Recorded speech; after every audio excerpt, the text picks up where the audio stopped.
I'm going to talk about I'm supposed to answer the question, who decides what we eat? And I do this from the standpoint of somebody who thinks about food systems. And by food systems, I mean everything from science to agriculture to nutrition and to public health, and then also to advocacy. And I'm going to emphasize the advocacy part because I think it's really important. One of the things that seems to me important in thinking about food choice is that the largest problems, public health problems in the world and food system problems are related to food. And these are food insecurity, obesity, and the environmental damage that is caused.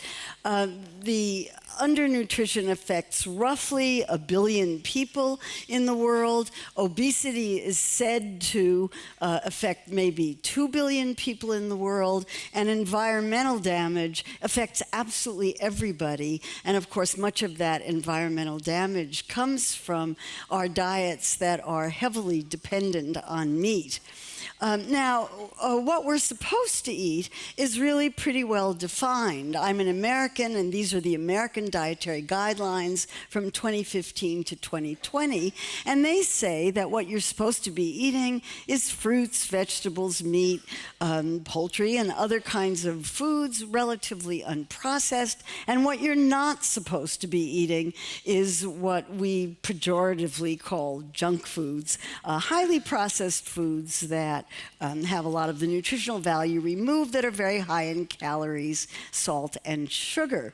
Now, if you the problem with that is that if you're going to be dealing with the question of obesity, you want to eat better and eat the kinds of foods that are recommended. You want to eat less in general, and you want to move more. But the problem is that all of those are not particularly good for the food industry.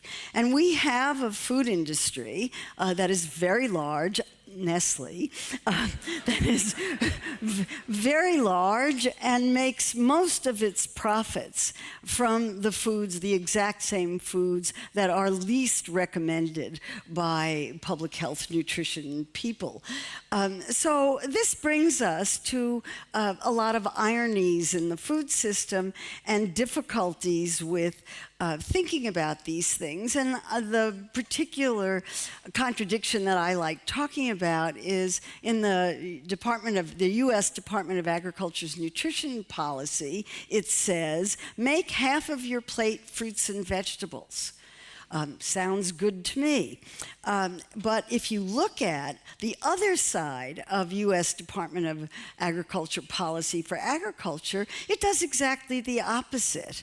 And from this particular formulation, which was agricultural subsidies from 2008 to 2012, I think, the amount of federal subsidies that went to fruits and vegetables amounted to less than 0.5%.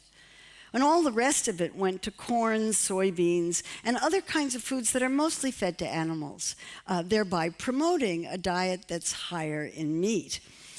So the food industry has a big problem. We produce in the United States probably twice as much food as is actually needed by the population. And this has led the food industry to emphasize marketing in a way that it never has before, and to develop methods to get people to eat more food, one of which is to develop larger portion sizes. And if you look at what's happened to portion sizes in the U.S. diet over the last 30 to 50 years, they have gotten much, much bigger. And as a nutrition educator, if I had one thing that I could teach the world, it would be that larger portions have more calories. It's not intuitively obvious. Trust me on this one. So the food industry has a terrible problem in that it's very, very competitive, and it has to do everything it can to sell foods, to get people to eat more of a company's products or to eat more in general. And one way to do that is to advertise. the soft drink industry happens to be particularly transparent about what it's doing, and this particular formulation talks about the amount of money that Coca-Cola is spending to build new bottling plants and promote Coca-Cola all over the world. And most of the figures that you see here are in billions. And the one that strikes me as particularly poignant is the $17 billion that Coca-Cola has said that it will spend in Africa between 2010 and 2020 in order to promote sales of its products there. These kinds of things lead to extremely contradictory messages. This is a real sign. It's real. And so in an environment like this, individual food choice is very, very difficult. For individuals faced with a food environment that's as complicated as this, it's really hard to make healthy food choices. And so we need to look at the environment, or as this cartoon says, you need to eat out of another parking lot. And so this brings me to the whole question of advocacy, which is something that I'm very interested in. And advocacy is the new threat to corporate food, as this Forbes magazine, or this Forbes article says, that it's food activists who are now the brand managers for major food companies. How I wish this were true.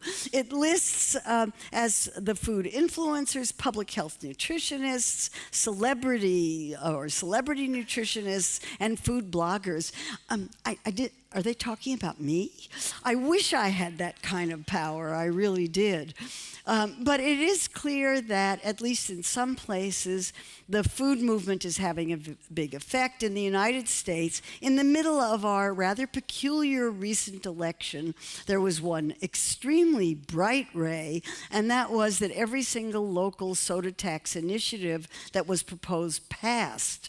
And the soda taxes are being framed by the food movement people as a social justice issue, one that is going to make poor people healthier and is going to be better for people and for the planet. So when it comes to food choice, it's very important for individuals to vote with their fork. But it's also extremely important that we have food system policies that will make the healthy choice the easy choice. And these are the kinds of things that I discuss in my books. And I'm very, very happy to have the chance to share this with you today. Thank you. Thank